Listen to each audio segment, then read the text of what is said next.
Dr. Zelvix had spent 40 years studying organic life forms across the galaxy. He had seen creatures that could survive in the vacuum of space, beings that lived inside stars, and organisms that existed as pure energy. But nothing in his long career had prepared him for the strange species from the third planet of a small yellow star. The research station orbited high above Earth, hidden from the primitive sensors of the humans below. Zelvik stood at the observation window, his four eyes blinking in sequence as he watched the blue and green world spin slowly beneath them.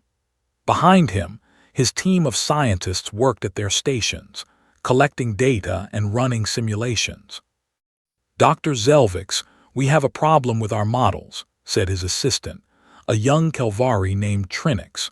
Her silver scales caught the light as she moved toward him with a data tablet in her three-fingered hands. "What kind of problem?" Zelvix asked, turning away from the window. "The endurance calculations. They do not match reality.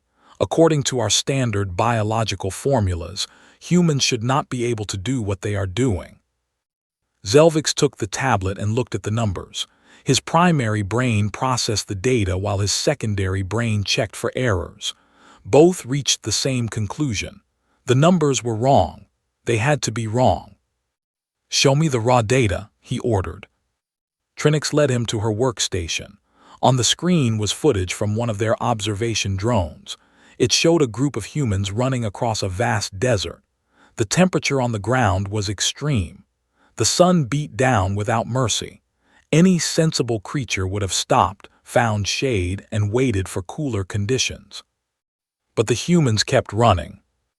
"This event is called an ultramarathon," Trinix explained. "These humans are running 100 miles across the desert. They have been running for over 16 hours. Zelvix felt his four hearts beat faster. 16 hours. That is not possible. Look at their body structure. They have no cooling fins, no water storage organs, no protective membranes. Their bodies should have failed after 2 hours at most." "That is what our models predicted," Trinix agreed. "But the humans did not fail. They kept going. Some of them have finished the race. Others are still running." Zelvix watched the footage in silence. He saw humans stumble and fall. He saw them vomit and bleed. He saw their faces twisted in pain. But then, incredibly, he saw them get back up and continue forward. "This must be a special group," he said. "A selected breed. Perhaps they have been modified somehow." "I thought the same thing," Trinix replied. "So I expanded our search. What I found was even more disturbing." She pulled up another file. This one showed a human climbing a mountain so tall that it rose above most of the planet's atmosphere. The human moved slowly, step by step, through conditions that would kill most species in minutes. "Mount Everest," Trinix said. "The humans climb it for recreation. Many of them die trying, but they keep attempting it year after year." Another file showed humans swimming across vast oceans. Another showed them walking across frozen wastelands, where the temperature dropped far below the freezing point of water. Another showed them diving into the crushing depths of their planet's seas. "Each of these activities should be impossible for their species," Trinix said. "Their biology does not support such extreme performance, yet they do it anyway." Zelvix sat down heavily in a chair. His legs felt weak. In all his years of studying alien life, he had never encountered anything like this. "How," he whispered, "how do they do it?" "I do not know," Trinix admitted. "But I have a theory. I believe the answer lies in their minds, not their bodies." She pulled up a scan of a human brain. It was a small organ, only a tiny fraction of the creature's total mass. It looked simple compared to the brains of more advanced species. "This is the key," Trinix said, pointing to a small region deep within the brain. "When a human body reaches its physical limits, this area activates. It releases chemicals that block pain signals. It floods the system with stimulants. Most importantly, it somehow convinces the rest of the brain to ignore the warnings from the body." You mean they can override their own survival instincts? Zelvix asked in disbelief. Yes, when their bodies tell them to stop, their minds tell them to keep going. They can push through barriers that should be absolute. They call this ability many things: willpower, determination, the fighting spirit. Zelvix shook his head. This is extremely dangerous. Such an ability would allow them to damage themselves severely. They could push their bodies past the point of recovery. They often do, Trinix confirmed. Many humans permanently damage themselves through extreme exertion. Some die from it, but this does not stop the others. They continue to test their limits generation after generation. The old scientist sat in silence for a long moment. He thought about the implications of what he was learning. A species that could ignore pain. A species that could push past biological limits. A species that would rather die than quit. We need to study this further, he finally said. Gather more data, observe more subjects. I want to understand exactly how this works. I will set up additional observation points, Trinix said. But there is one more thing you should see. She pulled up another video. This one showed a human in a white room, connected to medical machines. Doctors and nurses moved around the bed with worried expressions. This human has a disease that should have killed him 3 months ago, Trinix explained. His body is failing. His organs are shutting down. By every measurement, he should already be dead. Zelvix watched as the human opened his eyes. They were clouded with pain, but there was something else there too. A fierce light that seemed to burn from within. But he is still alive, Trinix continued. His doctors cannot explain it.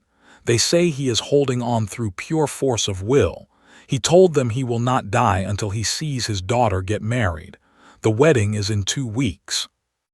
And will he survive that long? Zelvix asked. Our projections say no. His body cannot last another day, let alone 2 weeks. Trinix paused and looked at her superior with an expression that might have been fear. But after everything else I have seen, I'm no longer certain our projections mean anything when it comes to humans.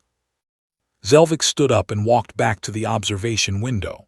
Earth hung in the darkness of space, beautiful and mysterious. Somewhere down there, billions of humans went about their daily lives, unaware that they were being watched, unaware that their very existence was confounding the best minds in the galaxy. We have been studying this species for decades, Zelvix said softly. We thought we understood them. We classified them as a young race, primitive, no threat to anyone. But now I am beginning to wonder if we made a terrible mistake. What do you mean, Doctor? Zelvix turned to face his assistant. His 4 eyes were serious, and his voice was heavy with concern. I mean that we have been measuring humans by the wrong standards. We looked at their technology, their weapons, their social structures. We compared them to ourselves and found them lacking, but we never thought to measure their will, their determination, their ability to keep going when all logic says they should stop. He gestured toward the screens filled with data about human endurance. A species that can run for 16 hours through a deadly desert. A species that climbs mountains where they cannot breathe. A species that swims across oceans and walks through frozen wastelands. A species that can hold off death itself through sheer force of will. Zelvix's voice dropped to barely a whisper. Such a species might be far more dangerous than we ever imagined. Not because of what they have built, but because of what they are. Because when everything else fails, when their technology breaks down and their weapons run out and their bodies give up, they will still keep fighting. Trinix absorbed this in silence. Then she asked the question that was forming in both their minds. What should we do with this information, Doctor? Zelvix was quiet for a long time. Finally, he turned away from the window and walked toward his private office. For now, we observe. We gather more data. We try to understand. He paused at the door and looked back at his assistant. But we also prepare. Because if there is one thing I have learned in 40 years of studying alien life, it is this. A species that refuses to stay down is a species that will eventually rise up, and when humans do, I want to be ready." The door closed behind him, leaving Trinix alone with the screens and the data and the spinning blue world below. She looked at the footage of the ultra-marathon runners, still pushing forward through the desert heat. She looked at the mountain climbers and the ocean swimmers and the dying man who refused to die. And for the first time in her life, she felt something that might have been fear. The report was sent to the Galactic Council that very night. It was marked urgent, Priority 1. It contained all the data they had gathered, all the observations they had made, and all the conclusions they had drawn. The title was simple but alarming.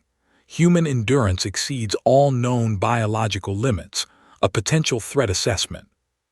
Within hours, every major power in the galaxy had received a copy. Within days, scientists across 1,000 worlds were studying the data in disbelief. And within weeks, the humans of Earth had become the most discussed species in the known universe. Not because of their technology, not because of their weapons, not because of their achievements, but because they simply refused to quit. The Galactic Council chamber was vast, a domed hall that could hold representatives from 1,000 different species.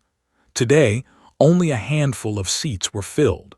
This was an emergency session, called in secret, attended only by those with the highest security clearances. Dr. Zelvik stood at the central platform, surrounded by holographic displays showing his research data. Above him, seated in a semicircle of floating chairs, were the most powerful beings in the galaxy. High Arbiter Valmek of the Kesari Empire sat in the center, his massive form wrapped in ceremonial robes. To his left was Admiral Thesix of the Collective Fleet, her insectoid eyes glittering with cold intelligence. To his right was Chief Scientist Morvax of the Unified Research Initiative, already studying the data with obvious fascination. "You claim that humans possess abilities that exceed normal biological limits," Valmek said, his voice echoing through the chamber. "This is a bold claim, Dr. Zelvix, bold and troubling. Explain." Zelvix activated the first display. It showed a graph comparing human endurance to that of similar carbon-based species. As you can see, the standard endurance curve for a species of human size and composition follows a predictable pattern. Physical output decreases as energy reserves are depleted. Pain signals increase as cellular damage accumulates. Eventually, the body forces itself to stop in order to prevent permanent harm. He highlighted a point on the graph. This is the absolute limit. Beyond this point, continuing to exert oneself would result in catastrophic organ failure, system shutdown, and death. Every known species follows this rule. It is one of the fundamental laws of biology. He activated the second display. This showed actual data from human subjects. Humans break this law. They regularly push past the absolute limit. They continue to function when their bodies should have failed. They perform feats that our models say are impossible. Admiral Thesix leaned forward, her wings rustling with agitation. "You speak of physical performance. Running, climbing, swimming. These are trivial matters. What concerns me is combat potential. Can humans exceed their limits in battle as well?"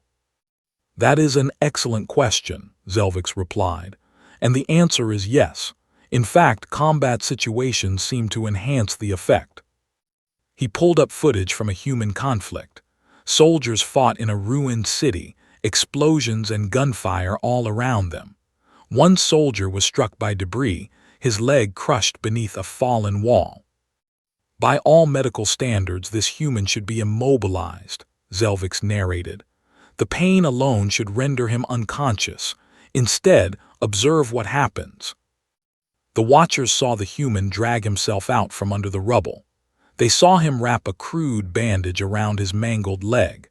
They saw him pick up his weapon and continue fighting, limping from cover to cover, engaging enemies, protecting his fellow soldiers. He fought for another 3 hours before he was evacuated, Zelvik said. The doctors who treated him said his leg was completely destroyed. The bone was shattered, the muscles were torn, the nerves were severed. He should not have been able to move at all, let alone fight. Perhaps he was on drugs, suggested Morvax. Chemical enhancement is common among primitive species. He was tested. No drugs were found. What kept him going was something else, something internal. Zelvix paused for effect. The humans call it adrenaline, but that is only part of the answer. The full truth is more complex and more troubling. He activated a new display showing the human brain. When humans face extreme situations, their brains can enter a special state. We have been calling it the override state. In this state, normal biological safeguards are disabled. Pain signals are blocked. Energy reserves that are normally protected are released. The body is pushed to its absolute maximum output, and then beyond. Beyond, Volmek repeated. What do you mean beyond? I mean that humans in the override state can temporarily exceed what their bodies should be capable of. They become faster, stronger, and more resistant to damage. They can ignore injuries that would incapacitate any other species. They can keep fighting when they should be dead. The chamber was silent. The implications hung heavy in the air. Admiral Thesic spoke first. How long can they maintain this state? That is the most frightening part, Zelvix admitted. We do not know. The human body should burn out quickly under such stress, but we have recorded instances of humans maintaining the override state for hours, even days. Some have reported that time itself seems to slow down for them. They perceive events more quickly and react more efficiently. This sounds like mythology, Morvax said skeptically. Every primitive species has legends about warriors who become gods in battle. It is usually exaggeration and wishful thinking. I thought the same thing, Zelvix replied. But the data does not lie. I have recordings from over 200 separate incidents, medical scans, biological samples, eyewitness accounts. Humans can do things that should be impossible, and the most important word in that sentence is can. Not all humans access the override state. Most never do, but any human is potentially capable of it. Any human, under the right circumstances, can become something more than their biology should allow. High Arbiter Volmek stroked his chin thoughtfully. His species was ancient and wise, veterans of countless conflicts across the millennia. He had seen empires rise and fall, had witnessed the birth and death of civilizations. Very little surprised him anymore. But this surprised him. You are suggesting, he said slowly, that humans represent a unique threat, not because of their technology or their numbers, but because of their fundamental nature. Yes, High Arbiter, that is exactly what I am suggesting. And what do you recommend we do about it? Zelvix hesitated. This was the question he had been dreading. He had spent weeks thinking about it, running simulations, consulting with colleagues. He still did not have a good answer. In the short term, I recommend increased observation, he said. We need to understand this ability better. We need to know its limits, its triggers, its weaknesses. We need to know if it can be countered or neutralized. And in the long term, Zelvix took a deep breath. In the long term, I recommend we do everything possible to avoid conflict with humans, because if my research is correct, if humans can truly exceed their biological limits through sheer force of will, then fighting them would be extremely costly. They would not surrender when they should. They would not retreat when they should. They would keep fighting long after any rational species would have accepted defeat.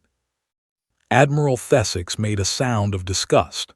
You want us to be afraid of these primitives. They are centuries behind us technologically. They cannot even travel between stars yet. They cannot travel between stars yet, Zelvix agreed. But they will. Their technology is advancing rapidly. In a few generations, perhaps less, they will join the galactic community. And when they do, we will have to deal with them. I am simply suggesting that we prepare for that day by understanding them better. Or, Thesix said coldly, we could deal with the problem now, before they become a threat. A single fleet in orbit, a few well-placed strikes, and the human problem would be solved permanently. The suggestion hung in the air. No one spoke for a long moment. Then Morvax shook his head. That would be genocide. The Galactic Compact forbids it. The Compact also forbids species that are too dangerous to coexist, Thesix countered. If humans truly represent an existential threat. They are not an existential threat, Zelvix interrupted. They are simply an unusual species. Different from us, yes. Potentially dangerous, yes. But not inherently evil, not inherently hostile. In fact, much of the data suggests that humans use their extraordinary abilities to help each other.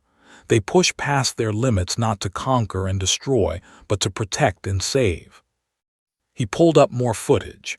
A human diving into a burning building to save a child. A human holding up a collapsed beam while others escaped. A human walking through a blizzard to bring medicine to a sick neighbor.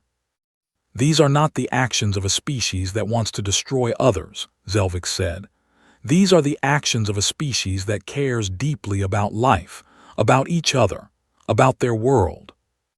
He looked up at the council members, his 4 eyes steady and sure. Humans are not monsters. They are simply survivors.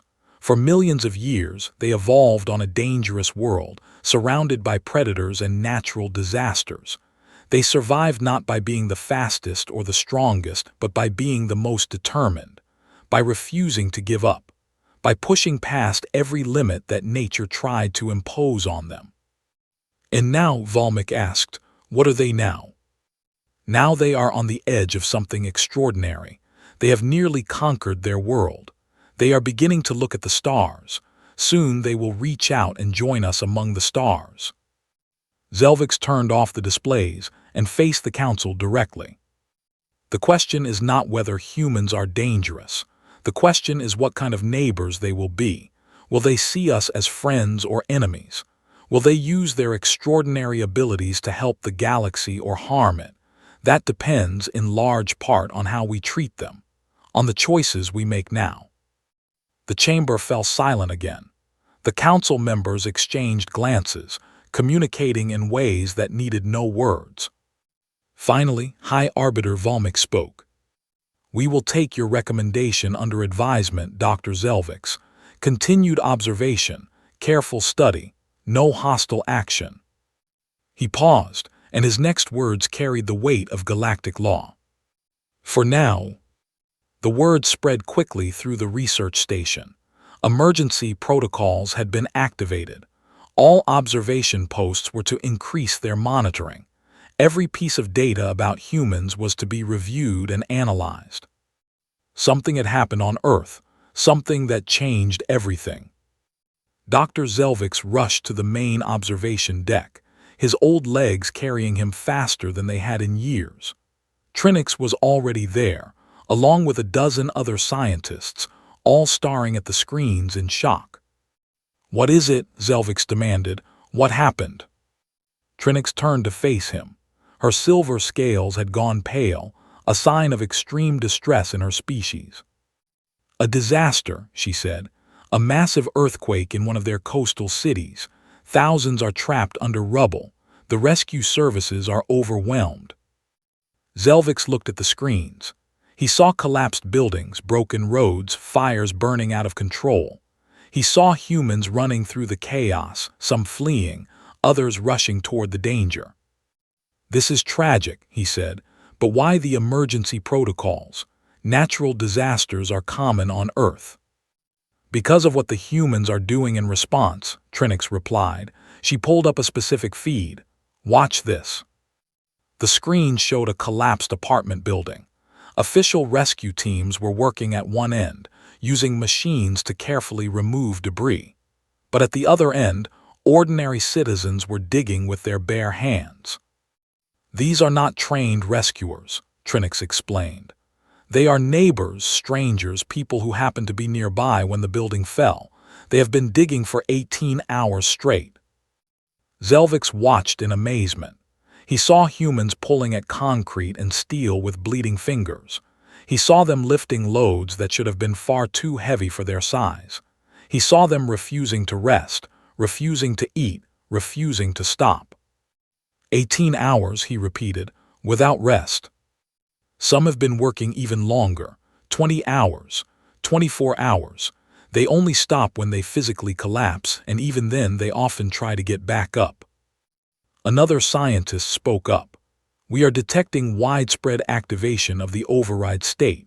Thousands of humans, perhaps tens of thousands, are pushing past their biological limits simultaneously. That should not be possible, Zelvik said. The override state requires extreme triggering conditions, life-threatening situations. The humans digging in the rubble are not in immediate danger themselves. That is what we thought, Trinix said. But we were wrong. It seems that humans can activate the override state not just to save themselves, but to save others. Their determination to help triggers the same biological response as their determination to survive. Zelvik sat down heavily.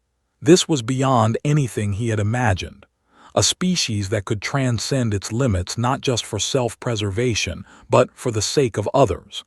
A species that would damage itself, push itself to the breaking point, simply to help strangers. There is more, Trinix continued. Watch what happens when they find a survivor. The screen focused on a section of rubble where the human rescuers were working. Suddenly, there was a shout. The humans had heard something, a voice from beneath the debris. They began to dig faster, their movements becoming almost frenzied. And then Zelvik saw something that would haunt him for the rest of his life. One of the human rescuers, a young male, reached into a gap in the rubble. He grabbed something, the hand of someone trapped below, and he would not let go. The debris is shifting, Trinix narrated. The structure is unstable.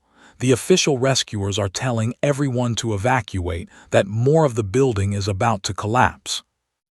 On the screen, Zelvik could see the official rescuers pulling back. But the young man stayed. He stayed with his hand wrapped around the hand of the person below, talking to them, encouraging them, promising he would not leave. He should run, Zelvik whispered. He is going to be killed. Watch, Trinix said. Other humans saw what the young man was doing. Instead of running, they came back. They formed a chain, lifting debris, passing it from hand to hand, clearing a path to the trapped survivor below. They worked with desperate speed, racing against the groaning, shifting structure above them. They are all going to die, Zelvik said. The building is about to collapse. They know, Trinix replied. They can see it, they can hear it, but they are not leaving. The seconds ticked by. The building groaned louder. Pieces of concrete began to fall, and still the humans worked. Then with a final heave, they pulled the survivor free. A woman, covered in dust and blood, but alive. Alive because strangers had risked everything to save her. The humans ran, carrying the woman between them. Behind them, the rest of the building collapsed in a roar of destruction. Dust and debris billowed outward. When it cleared, the humans were still there, still standing, still alive. They had made it by seconds, perhaps less. And then Zelvik saw something he did not expect. The humans began to cheer. They embraced each other, laughing and crying at the same time. The young man who had refused to let go was hugging the woman he had saved, and both of them were weeping with joy. They did it, Trinix said softly. Against all odds they did it. Zelvik could not speak. He could only watch as the humans celebrated their impossible victory. He watched as they dried their tears and went back to work, looking for other survivors, refusing to rest, refusing to stop. Do you understand now? Trinix asked. Do you understand why I called the emergency protocols? I think I am beginning to, Zelvik replied. This is what humans are. This is what they do. When disaster strikes, when everything falls apart, when any reasonable species would give up and accept the inevitable, humans just keep going. They help each other. They save each other. They refused to let death win without a fight. She gestured at the screens, at the thousands of humans digging through rubble, pulling survivors from the wreckage, carrying the wounded to safety. "We have been studying human endurance as a curiosity," she said, "as a scientific anomaly, but now I understand what it really means. It means that humans will never be easy to conquer, never be easy to control, never be easy to destroy, because no matter what we do to them, they will get back up. They will keep fighting. They will help each other survive." Zelvix nodded slowly. "I need to update my report to the council." "What will you tell them?" The old scientist stood up and walked to the observation window. Earth hung below him, beautiful and strange and full of creatures that refused to accept the limits that nature had given them. "I will tell them the truth," he said, "that humans are not just survivors. They are something more, something we have never seen before, a species that can push past every limit, overcome every obstacle, and do it not just for themselves but for each other." He turned to face his team. "I will tell them that humans may be the most dangerous species in the galaxy, not because they are violent or aggressive or cruel, but because they care, because they love, because they will sacrifice themselves for strangers and never consider it a sacrifice at all." His voice dropped to a whisper. "And I will tell them that when humans finally reach the stars, we should do everything in our power to make them our friends, because I would rather have them fighting beside us than against us." 10 years had passed since Dr. Zelvix first submitted his report on human endurance. 10 years of observation, study, and debate. The Galactic Council had issued directive after directive, each one struggling to address the unique challenge that humans represented. And now, finally, the moment that everyone had been waiting for had arrived. Humans had achieved faster-than-light travel. The first human starship, the Unity, emerged from hyperspace at the edge of the Kerval system. It was a crude vessel by galactic standards, its technology primitive and its design inefficient. But it flew. It worked. And it proved that humans were no longer confined to their small blue world. Dr. Zelvix was on the diplomatic station when the human ship arrived. He had requested this assignment specifically, wanting to be present for this historic moment. Now he stood at the observation window, watching the human vessel approach. "They are hailing us," reported the station's communication officer, requesting permission to dock. "Grant it," ordered Ambassador Krevles, the Kesari diplomat chosen to lead the first contact mission. "Let them come aboard." The docking procedure took an hour. The human ship was not compatible with galactic standard ports, so a temporary seal had to be improvised. Finally, the airlock opened, and the first human stepped onto the station. She was small by galactic standards, barely reaching Zelvix's shoulder. Her body was soft and unprotected, without scales or shell or armor. Her eyes were fixed forward, unable to see in all directions like the eyes of more advanced species. By every measure, she looked weak and vulnerable. But Zelvix knew better. "I am Captain Sarah Chen of the Earthship Unity," the human said. Her voice was steady and clear. "On behalf of the people of Earth, I greet you in friendship and hope for peaceful relations between our species." Ambassador Krevles stepped forward. He was an imposing figure, 3 times the human's height, with ceremonial robes that swept the floor. "I am Ambassador Krevles of the Kesari Empire, speaking for the Galactic Council. We welcome humanity to the stars." The formal greeting continued. Treaties were discussed. Protocols were established. Zelvix watched it all from the side, studying the humans with the same fascination he had felt 10 years ago. There were 5 of them in total: Captain Chen, a diplomat named Harrison, a scientist named Patel, an engineer named Kowalski, and a security officer named Okonkwo. They were all different sizes and shapes and colors, showing the remarkable diversity of their species. But they all had the same look in their eyes. That fierce, determined light that Zelvix had come to recognize. That spark that said they would never give up, never surrender, never accept defeat. After the formal ceremonies, Zelvix approached Dr. Patel, the human scientist. She was a small woman with dark hair and curious eyes. "Dr. Patel," he said, "I am Dr. Zelvix. I have been studying your species for many years. Would you be willing to answer some questions?" Patel smiled. It was a strange expression, unique to humans, involving the baring of teeth in a non-threatening display. "Of course, Dr. Zelvix, what would you like to know?" "I have been researching human endurance," Zelvix explained. "Your ability to push past biological limits. I find it fascinating, but I do not fully understand it. Can you explain it to me?" Patel considered the question. "You want to know how we keep going when we should stop?" "Yes, exactly." She was quiet for a moment, looking out the observation window at the stars. "I think it comes from knowing that others are counting on us," she finally said. "When I was a little girl, my grandmother told me stories about our ancestors. They crossed deserts and climbed mountains. They survived plagues and famines.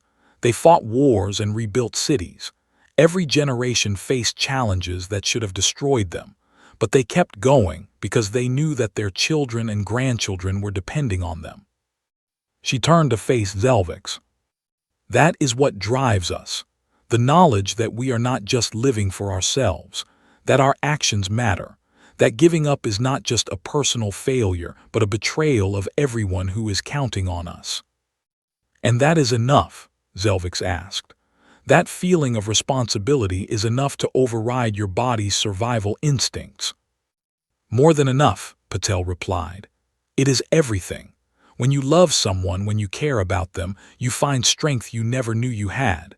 You discover that your limits are not as fixed as you thought, that you can always go a little further, try a little harder, hold on a little longer."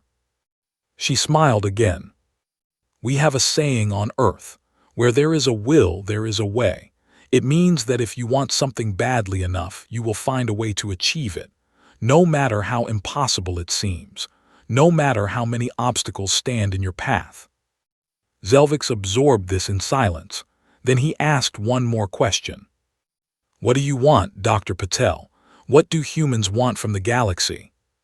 She looked surprised by the question. "We want what everyone wants, I suppose. Safety, prosperity, the chance to explore and learn and grow. But most of all," she paused, choosing her words carefully, "most of all, we want friends. We have been alone for so long, looking up at the stars and wondering if anyone else was out there. Now we know that the universe is full of life, full of other species who think and feel and dream just like we do." Her eyes grew bright with emotion.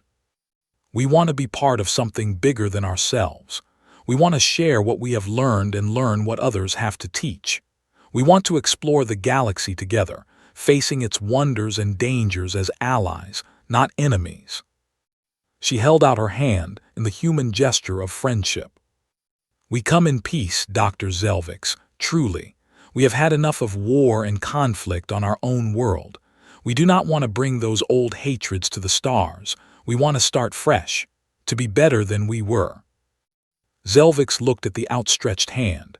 He thought about everything he had learned over the past 10 years.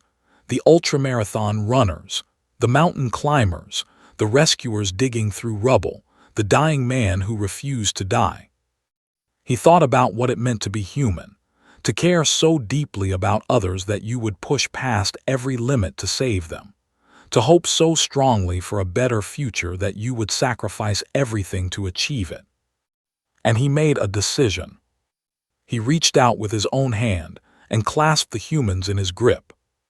"I believe you, Dr. Patel," he said. "I believe that humans want peace. I believe that you will be good neighbors and true friends." He paused and his voice grew serious. "But I also know what you are capable of. I have seen humans push past every limit, exceed every expectation, achieve the impossible through sheer force of will. And I must tell you, this scares many species in the galaxy. They see your potential and fear what you might become." What should we do about that? Patel asked. Show them, Zelvix replied. Show them that your strength is not a threat but a gift. Use your endurance and determination to help others, not to conquer them. Prove that humans can be trusted. Prove that the galaxy has nothing to fear from your species. Patel nodded slowly. We will try, Dr. Zelvix. We will do our best. I know you will, the old scientist said. That is what humans do. You try, you do your best, and you never ever give up. 50 years had passed since first contact. Dr. Zelvix was old now, even by the standards of his long-lived species. His scales had faded to gray, and his movements had grown slow and careful. But his mind was still sharp, and his 4 eyes still saw clearly. He sat in the observation lounge of the Galactic Council's main station, looking out at a galaxy that had changed more in the past 50 years than in the previous 1,000. And the cause of that change was clear to anyone who looked. Humans. They were everywhere now. Human ships sailed between the stars, carrying goods and people and ideas. Human colonies dotted 100 worlds. Human scientists worked in research facilities across the galaxy. Human artists and writers and musicians shared their creations with species who had never before experienced such things. And wherever there was trouble, wherever there was disaster, wherever help was needed most, humans were there. The current crisis was on the planet Kelvar 7. A massive volcanic eruption had devastated the northern continent. Millions were in danger. The local government had called for help, and the response had been overwhelming. But no one had responded faster or worked harder than the humans. Zelvix watched the feeds from Kelvar 7 on the lounge's main screen. He saw human rescue workers digging through ash and rubble. He saw human doctors treating the wounded in field hospitals. He saw human engineers working to restore power and water to devastated communities. And he saw humans doing what humans always did, pushing past their limits, working until they collapsed, refusing to stop as long as anyone still needed help. It is remarkable, is it not? Zelvix turned to find Ambassador Krevly standing beside him. The old diplomat had aged too, his once-proud posture now bent and weary. But like Zelvix, his mind remained clear. I remember when we first made contact, Krevly continued. I thought humans were interesting, unusual, perhaps even amusing, but I did not understand them. I did not understand what they were capable of. None of us did, Zelvix agreed.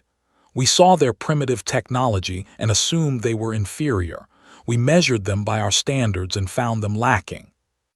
And now, Krevly asked, now I wonder if our standards were wrong, if we have been measuring the wrong things all along.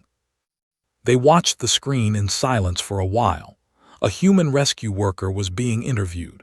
She was covered in ash and soot, and she looked exhausted beyond measure. But when the reporter asked if she wanted to take a break, she shook her head. There are still people trapped out there, she said. I'll rest when everyone is safe. That, Krevly said softly, is what we never understood. That is what we could never predict. Humans do not help others because they are ordered to, or because they expect a reward, or because it is logical. They help because they cannot bear not to help, because seeing another being in pain causes them pain, because they feel the suffering of strangers as deeply as their own suffering. Empathy, Zelvix said. We have that word in our language, but I am not sure we truly understood what it meant until we met humans. Krevly nodded.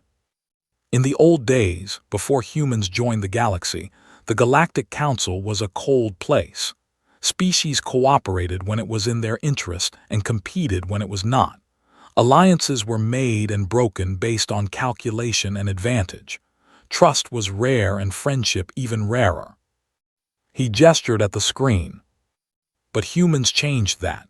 They brought something new to the galaxy, a warmth that we had never known, a willingness to help without expecting anything in return, a belief that all intelligent beings deserve compassion and respect. And the galaxy has responded, Zelvix observed. More and more species are following the human example, working together, helping each other, building something greater than any one species could build alone. Yes, it is. Unexpected. When I made first contact with Captain Chen, I thought we were dealing with a primitive species that would take centuries to integrate into galactic society. I never imagined that they would transform that society in a single generation. A young Kelvari approached them with a data tablet. Dr. Zelvix, there is a message for you from the research facility on Earth. Zelvix took the tablet and read the message. A smile spread across his face. Good news? Krevles asked. The best news, Zelvix replied. The research project is complete. We have finally figured out how humans do it, how they push past their limits, how they access the override state.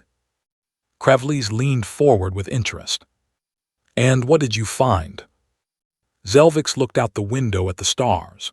Somewhere out there, on 1,000 different worlds, humans were working and playing and loving and living, exceeding limits, achieving the impossible, changing the galaxy simply by being themselves. The secret is not in their bodies, Zelvix said. It is not in their brains or their blood or their genes. We looked for a physical explanation because that is how we understand the universe. But the answer is much simpler than that. He turned to face his old friend. The secret is love, that is all. Love for their families, love for their friends, love for strangers they have never met.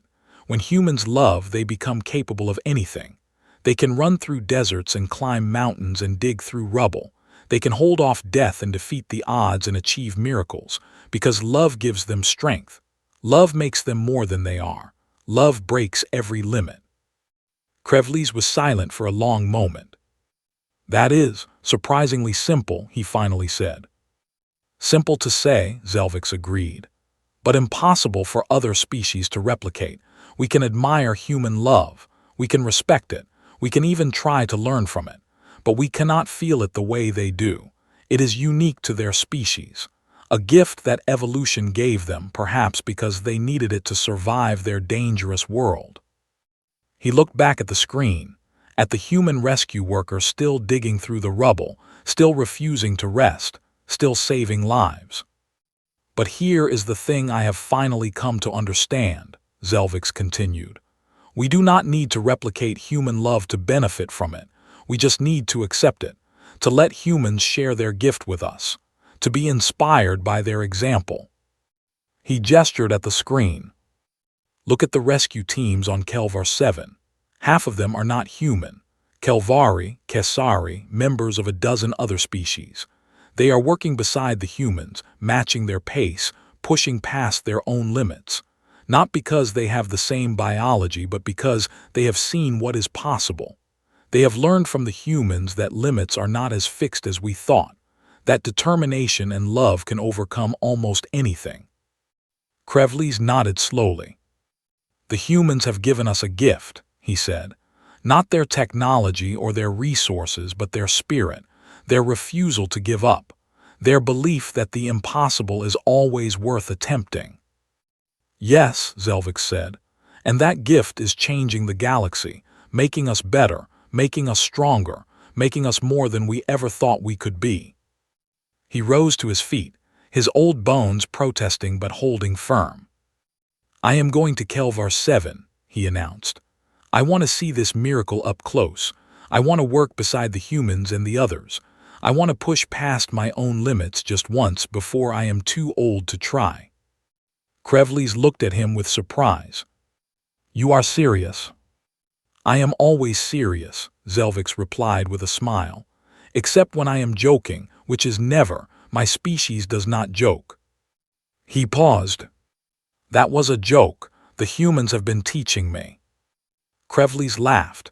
It was an unfamiliar sound, one that his species rarely made. But he was learning too. They were all learning. Then I will join you, Krevles said. I am old, but not too old to help.